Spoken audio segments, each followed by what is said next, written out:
Guys, ಜೀವನದಾಗ ಏನೇ ಸಮಸ್ಯೆ ಇದ್ರು, ಏನೇ ಇಷ್ಟೇ ಕಷ್ಟ ಇದ್ರು, ಏನೇ ಬೇಜಾರಿದ್ರು ತಲೆ ಕೆಡ್ಸೋಕೆ ಹೋಗ್ಬಿಡಿ. ಜೀವನದಲ್ಲಿ ನೆಮ್ಮದಿಯಾಗಿ ಹಾಯಾಗಿ ಒಂದ್ಸಲ ಬನ್ನಿ, ವಿಸಿಟ್ ಮಾಡಿ, ಇಂತಿಂಥ ಪ್ಲೇಸ್ಗಳು ನೋಡಿ. ಅವಾಗವಾಗ ಸ್ವಲ್ಪ ಇರ್ಬೇಕು ಈ ಥರ ಪ್ಲೇಸ್ಗಳು ನೋಡೋಕೆ. ಬಂದು ನೋಡಿ. ಇವತ್ತಿನ ಪ್ಲೇಸು ನಾವು ಬಂದಿರೋದು ನೋಡಿ, ಹಿಂಗೆ ಸಕಾಲಾಗಿದೆ. ಇವೆಲ್ಲ ನೀರು, ಇಲ್ಲೆಲ್ಲ ನೀರು. ಇದು ಬಂದುಬಿಟ್ಟು ಕೊಳ್ಳೇಗಾಲದ ಸ್ವಲ್ಪ ದೂರ, ಮಳವಳ್ಳಿಯಿಂದ ಸ್ವಲ್ಪ ಹತ್ರ ಆಗುತ್ತೆ.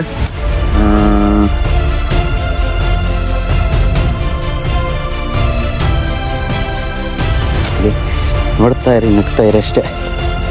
ಚೇಂಜ್ ಚಿತ್ರಾನ್ನ, ಬೂಂದಿ ಮೊಸರನ್ನ.